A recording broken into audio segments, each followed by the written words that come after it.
매일 성경 묵상을 돕는 해설 가이드입니다. 안녕하세요. 묵상 코치입니다. 함께 읽고 나눈 말씀은 사무엘하 3장 27절에서 39절까지 말씀입니다. 미갈을 다윗에게 돌려보냄으로써 다윗과 아브넬의 밀약은 성사되었고, 아브넬은 약속대로 사울의 집에 속했던 이스라엘 백성들과 베냐민 사람들을 설득하여 다윗을 왕으로 섬기기로 약속하게 됩니다. 모든 합의가 이루어지자 아브넬은 다윗과 최종 협상을 하기 위해 헤브론으로 왔고, 평화적으로 협상을 완결하고 돌아갑니다. 하지만 이 소식을 들은 요압은 다윗의 결정에 불만을 품고 아브넬을 다시 헤브론으로 불려들여 암살합니다. 27절에서 30절 읽겠습니다. 아브넬이 헤브론으로 돌아오매 요압이 더불어 조용히 말하는 듯이 그를 데리고 성문 안으로 들어가 거기서 배를 찔러 죽이니 이는 자기의 동생 아사엘의 피로 말미암음이더라. 그 후에 다윗이 듣고 이르되 넬의 아들 아브넬의 피에 대하여 나와 내 나라는 여호와 앞에 영원히 무죄하니 그 죄가 요압의 머리와 그의 아버지의 온 집으로 돌아갈지어다. 또 요압의 집에서 백탁병자나 나병한 자나 지팡이를 의지하는 자나 칼에 죽는 자나 양식이 떨어진 자가 끊어지지 아니할지로다 하니라. 요압과 그의 동생 아비새가 아브넬을 죽인 것은 그가 기브온 전쟁에서 자기 동생 아사엘을 죽인 까닭이었더라. 27절에서 30절은 요압이 아브넬을 죽인 내용입니다. 아브넬이 다윗을 만나서 언약을 맺은 후에 평안히 돌아갔다는 소식을 들은 요압은 사람을 보내어 아브넬을 다시 헤브론으로 돌아오게 합니다. 다윗이 할 말이 있으니 다시 보자 했다는 말로 속여서 데리고 왔을 것입니다.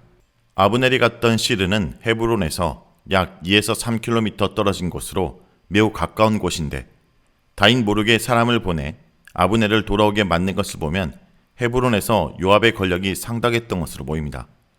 아브넬을 만난 요압은 비밀스럽게 말하기 위해 아브넬을 데리고 성문 안 외진 곳으로 들어갑니다. 아브넬은 요압을 다윗의 신복으로 생각하였기에 다윗의 말을 전달하기 위해 조용하고 외진 곳으로 데리고 간다 생각하고 방심하고 있었습니다. 아브넬은 아사엘을 죽인 것이 전쟁 중에 일어난 것이기 때문에 요압이 자신에게 피해 복수를 할 것이라 생각하지 않았고, 무엇보다 요압이 자신의 왕인 다윗의 명령을 어길 것이라 상상하지 않았기 때문에 의심하지 않고 따라갔을 것입니다. 그만큼 요압의 행동은 왕의 충성스러운 신하로서는 상상할 수 없는 것입니다. 하지만 아브넬과 사람들의 상식과 달리 요압은 아브넬을 칼로 죽입니다. 본문은 아살에 대한 피해 복수 때문이라고 요압의 생각을 알려줍니다. 요압은 아브넬이 동생을 죽였기 때문에 복수를 해야 한다고 생각한 것입니다. 하지만 전쟁 중에 죽은 사람은 피해 복수의 대상이 아니기에 요압이 아브넬을 죽인 것은 매우 비열하고 불법적인 행동으로 오히려 요압이 피해 복수의 대상이 되는 살인자가 된 것입니다. 아브넬이 죽었다는 소식은 바로 다윗에게 알려집니다. 이 소식을 듣자마자 다윗이 가장 경계한 것은 자신이 아브넬을 죽였다는 혐의를 받는 것입니다. 아브넬을 통해 이스라엘과 베냐민 사람들의 지지를 얻었는데 만일 다윗이 이제 쓸모없고 앞으로 다윗 왕가에 방해가 될 가능성이 높은 아브넬을 신복 요압을 시켜 죽였다는 소문이 퍼지면 이스라엘과의 통일도 어려워질 뿐 아니라 이스라엘과는 완전히 적이 되고 다윗은 파렴치한 부도덕한 살인자로 낙인 찍히게 됩니다. 이것은 다윗에게 매우 심각한 위기 상황입니다. 그렇기 때문에 다윗은 먼저 아브넬의 피해에 대해 자신과 자신의 집은 무죄하다라는 사실을 여호와의 이름으로 걸고 선언하며 모든 죄는 요압이 저지른 것으로 아브넬의 피를 흘린 죄값은 요압과 그의 집에 돌아갈 것이라 선언합니다. 즉 요압이 살인을 저지른 것을 선언하여 그의 죄에 합당한 저주를 그에게 돌립니다. 요압의 집에 돌린 다윗의 저주는 첫째, 집안 사람들이 배탁병으로 번역된 일종의 성병과 뭉둥병에 걸리는 것이고, 둘째, 지팡이를 의지하는 자가 되는 것인데 이는 생식력을 상실한다는 의미입니다. 셋째는 칼에 죽는 자 같이 전쟁터에서 죽을 것이고, 넷째, 극심한 가난과 기근을 겪게 될 것이라는 것입니다. 이렇게 매우 심한 저주를 하면서도 요압을 죽이지 않고 하나님의 손에 그의 처벌을 맡긴 이유가 39절에서 나옵니다. 요압의 세력이 너무 강하여 다윗이 이들을 제어할 수 없었기 때문입니다.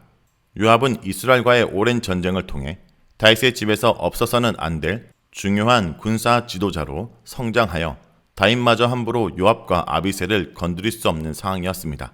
30절에서 다시 한번 요압이 아브넬을 죽인 것은 동생의 죽음에 대한 개인적 복수심 때문이라 말함으로써 요압이 아브넬을 죽인 것이 불법적인 살인 행위임을 강조합니다. 31절에서 34절 읽겠습니다. 다윗이 요압과 및 자기와 함께 있는 모든 백성에게 이르되 너희는 옷을 찢고 굵은 배를 띠고 아브넬 앞에서 애도하라 하니라. 다윗 왕이 상여를 따라가 아브넬을 헤브론에 장사하고 아브넬의 무덤에서 왕이 소리를 높여 울고 백성도 다 우니라. 왕이 아브넬을 위하여 애가를 지어 이르되 아브넬의 죽음이 어찌하여 미련한 자의 죽음 같은고 내 손이 결박되지 아니하였고 내 발이 착고에 채이지 아니하였거늘 불의한 자식의 앞에 엎드러진 같이 내가 엎드러졌도다 하매 온 백성이 다시 그를 슬퍼하여 우니라. 31절에서 34절은 다윗이 아브넬의 죽음을 애도하는 내용입니다. 다윗은 아브넬이 죽은 것에 대해 요압을 비롯한 모든 백성들에게 옷을 찢고 굵은 배를 띠고 아브넬을 애도하라고 명령합니다. 왕 다윗이 직접 아브넬의 상려를 따라갔는데 이것은 다윗이 직접 아브넬의 장례를 주도하고 참여했다는 것을 의미합니다. 다윗은 또다시 아브넬의 무덤 앞에서 큰 소리로 백성들과 함께 통곡하고 아브넬의 죽음에 대한 애가를 지어 불러줍니다. 아브넬에 대한 애가는 사울과 요나단을 위한 애가에 비해 짤막하며 애가의 특징인 어찌하여 라는 말과 고인의 업적에 대한 친송도 없습니다. 다만 다윗은 아브넬의 갑작스러운 죽음에 대한 애도를 하고 있습니다. 애가는 아브넬의 죽음에 대해 수삭적 의문문으로 시작합니다. 아브넬의 죽음을 미련한 자의 죽음과 같다고 말하는데 미련한 자에 해당하는 히브리어 나발은 율법과 간습과 현재 관계들을 무시하는 사람을 가리킵니다. 아비갈의 남편이 이에 해당하는 인물이었습니다. 그런데 용사이며 이스라엘의 중요한 인물인 그가 갑작스럽게 불의하고 어리석은 자들이 죽는 것처럼 죽었다는 의미입니다.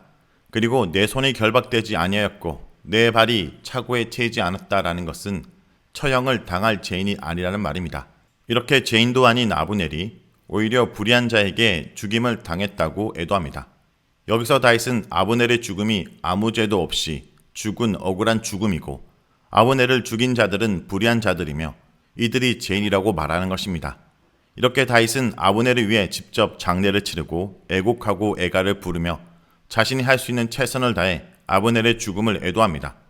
다윗은 이렇게 아브넬의 죽음에 대한 자신의 결백을 증명하기 위해 최선을 다하였습니다. 35절에서 39절 읽겠습니다.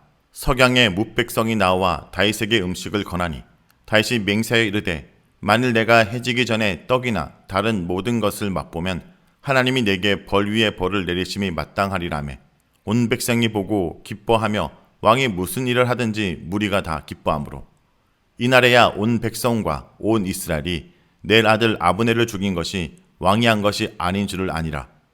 왕이 그의 신복에게 이르되 오늘 이스라엘 지도자여 큰 인물이 죽은 것을 알지 못하느냐. 내가 기름 부음을 받은 왕이 되었으나 오늘 약하여서 수러의 아들인 이 사람을 제어하기가 너무 어려우니 여호와는 악행한 자에게 그 악한 대로 갚으실지로다 하니라. 35절에서 39절은 백성들이 다윗의 결백을 믿어주는 내용입니다. 35절의 시점은 아브넬의 장례식 날로 석양에로 번역된 단어는 아직 그날에 라는 의미입니다. 아브넬의 장례가 다 끝난 후에 사람들이 다윗에게 음식을 권하였습니다. 하지만 다윗은 하루 동안 아브넬의 죽음을 애도하는 마음으로 금식을 맹세합니다. 고대에는 애도 기간에 금식하는 풍습이 있었습니다. 그는 해지기 전까지 떡이나 어떤 것도 맛보지 않겠다고 하나님의 이름으로 맹세합니다. 해지기 전이라는 말은 당일을 의미하는데 이스라엘은 해가 진 밤부터 새로운 하루가 시작되기 때문입니다. 그리고 먹다라는 단어 대신에 맛보다라는 단어를 사용하여 어떤 것도 입에 대지 않겠다는 것을 강조합니다. 자신의 금식 의지를 분명하고 단호하게 보인 것입니다. 백성들은 이런 일련 행동을 보고 비로소 다윗이 진심으로 애도한다 생각하게 되었고 다윗이 아브넬을 죽이지 않았다는 사실을 믿게 되었습니다. 드디어 다윗의 진심 어린 행동이 백성들의 마음을 움직인 것입니다. 이후에 다윗은 신복에게 요압에 대해 하소연합니다. 왜 아브넬에 대한 살인죄로 요압을 처벌하지 못했는지에 대해 변명합니다. 요압의 권력이 너무 세었기 때문에 자신이 통제할 수 없는 상황이었으며 그의 악행에 대해서는 여호와의 처벌에 맡길 수밖에 없다고 말합니다. 과연 이런 다윗의 병명을 어느 정도까지 받아들여야 할지는 의문입니다. 인간 왕국에서 왕이 아무리 공정하고 정의롭게 하고 싶어도 한계가 있고 온전한 공의는 세상의 진정한 왕이신 하나님만이 실행할 수 있는 것이 사실입니다. 하지만 그렇다고 인간의 연약함과 한계를 이야기하며 정치적 안정과 나라의 안정을 위해 하나님의 공의를 포기하는 것이 정당한 것인지도 고민해 볼 필요가 있습니다. 요압은 후에도 다윗의 명령을 어기고 불의한 일을 했으며 심지어 다윗도 요압을 자신이 저지른 죄를 덮는 데 이용하기까지 했습니다. 요압의 존재는 분명히 다윗 왕국을 군사적, 정치적으로 안정시키는 데 크게 기여했지만 신앙적이고 도덕적인 부분을 약화시키는 데도 일조하였습니다. 그러므로 우리는 다윗의 이 선택이 옳은 선택인지 하나님을 좀 더 의지하고 요압에게 적절한 처벌을 내리는 것이 더 좋은 선택이 아니었을지 고민해 볼 필요가 있습니다. 자, 여기까지가 사무엘하 3장 27절에서 39절까지 말씀입니다. 오늘 말씀을 통해 우리는 무엇을 묵상하고 적용해야 할까요? 우리는 죄에 대해 분명한 태도를 보여야 합니다. 다윗은 아브넬의 죽음에 대하여 슬피 울며 애가를 지으며 금식했습니다. 그는 아브넬을 칭찬하고 요압을 정죄함으로 자신의 뜻을 분명히 했습니다. 성도 여러분, 나도 선과 악에 대해 분명한 자세를 보이고 있습니까? 그런데 한 가지 아쉬운 것은 다윗은 요압의 죄를 지적하고 저주를 했지만 요압에게 어떤 처벌도 주지 못했습니다. 요압의 세력을 결코 무시할 수 없는 상황이었기 때문입니다. 그러나 하나님 말씀은 피해 복수를 하는 자에 대한 처벌이 주어지도록 되어 있습니다. 오히려 이러한 다윗의 태도는 요압으로 인해 이후에 더 어려움을 겪게 되는 일로 이어집니다. 성도 여러분, 우리가 죄에 대해서 단호한 태도를 보일 것을 잊지 않길 기도드립니다.